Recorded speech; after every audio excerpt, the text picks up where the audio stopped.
Іштің ауруы ең көп таралған шағымдардың бірі болып табылады және шын мәнінде көптеген себептер болуы мүмкін. Олар әртүрлі. Кейбір жағдайларда бірде ауырып, бірде ол жоғалып кетеді және шынымен де қорқынышты ештеңені білдірмеуі мүмкін. Бірақ кейбір басқа жағдайларда іштің ауруы өте алаңдатарлық симптом болып табылады. Оны елемеу мүмкін емес. Өйткені көпшілігімізде өте жеңілдеткен түсінік бар. Іштің ауруы дұрыс емес бірдеңені жегеннен деп ойлаймыз. Бірақ іштің ауруы бұл жай ғана іш ауруы емес. Онда әртүрлі органдар мен тіндердің үлкен саны бар. Оларға асқазан, бауыр, ұйқы безі, ішек, өт қабы, сондай-ақ бүйрек және несеп жыныс мүшелері жатады. Және бұл органдардың әрқайсысы өзінше ауырады. Өзіндік белгілері және өзінің ықтимал салдары бар. Сондықтан қиындықтарды болдырмау үшін іштің ауруы туралы не білуіміз керек? Бұл ауырсыну қалай әртүрлі болуы мүмкін және әртүрлі ауырсыну түрлері бізге не айтады?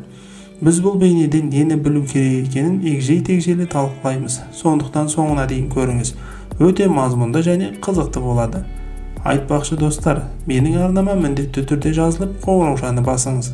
Арнадағы жаңа видеоларды жіберіп алмаңыз. Біріншіден, біз іштің қалай ауыратынын нақты біліп алуымыз керек. Өйткені ауырсыну сезімі әртүрлі болуы мүмкін. Ауырсыну өткір және шаншып ауыруы мүмкін, яғни кенеттен немесе өте қарқынды болуы мүмкін.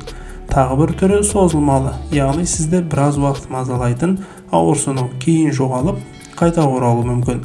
Ауырлық сезімі бар сияқты ауыруы да мүмкін. Сондай-ақ бұл тоникалық болуы мүмкін, яғни бұлшықеттердің бақыланбайтын жиырылуы, яғни олардың спазмы. Көріп отырғанымыздай іштің ауырсынуының бірнеше түрі бар.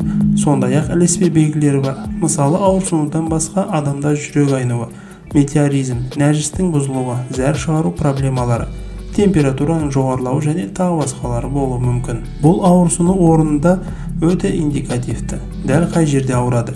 Мұнда шамамен нұсқаулық келесідей болады. Егер бізде іштің жоғарғы жағында ауырсыну болса, онда бұл көбінесе асқазан ішек жолдарының проблемаларын көрсетеді.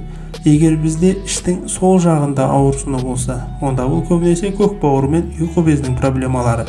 Егер іштің оң жағында ауырсыну болса, онда бұл өт қабының немесе бауырдың, ал іштің төменгі бөлігінде ауырсыну болса, онда бұл несеп жыныс жүйесін немесе ішекті көрсетеді. Сондай-ақ бүкіл асқазан ауыратын сияқты жалпы сезім бар. Не сол, не оң жағы, жоғары немесе төменгі деп айта алмаймыз. Бүкіл асқазан ауыратын сияқты. Әрине, әрқашан емес, бірақ жиі бұл ішекте газ түзілуінің жоғарылауын көрсетуі мүмкін. Өйткені бүкіл ішек газбен толтырылған. Біздің ішектеріміз өте ұзын орган болып табылады. Сондықтан ол осы газ арқылы толығымен бөлшекленеді. Сондықтан тұтастай алғанда оның қай жерде ауыратынын айта алмаймыз, өйткені бүкіл ішек ауырады. Тағы да өте маңызды ескертпе жасау керек. Мұның бәрі шамамен 100% дәл емес индикативті ақпарат, өйткені біз бәріміз жекеміз. Кейбір адамдарда аппендицит артқы жағынан ауыру мүмкін. Ерекшеліктер өте әртүрлі болуы мүмкін және жеке тексеру кезінде маман ғана нақты қорытынды жасай алады. Енді ауырсынуды тудыруы мүмкін барлық органдарымыз туралы толығырақ сөйлесейік. Сондықтан асқазанда гастрит, жара немесе герб, яғни рефлюкс сияқты ауруы болуы мүмкін.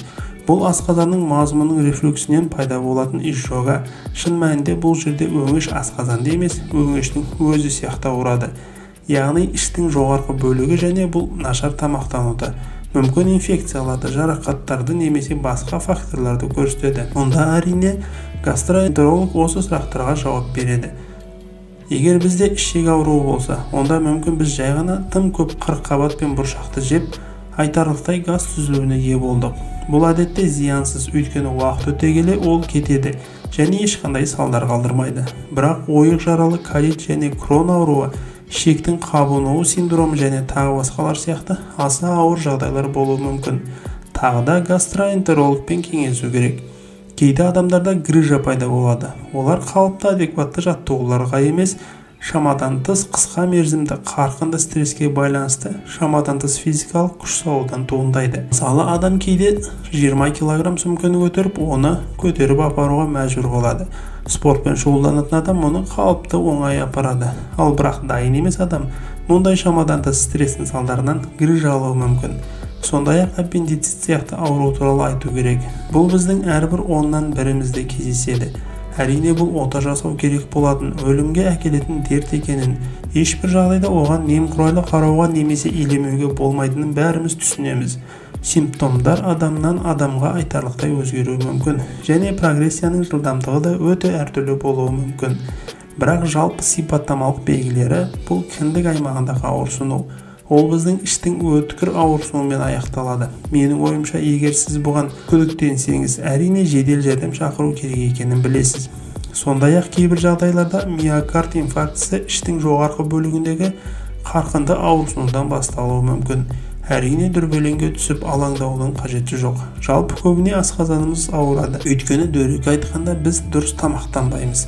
Ал егер симптомдар тез өтіп кетсе, одан бәрі шешілгеніне Құдайға шүкір. Бірақ әлі де дәрігерге баруды талап ететін белгілі бір белгілері бар.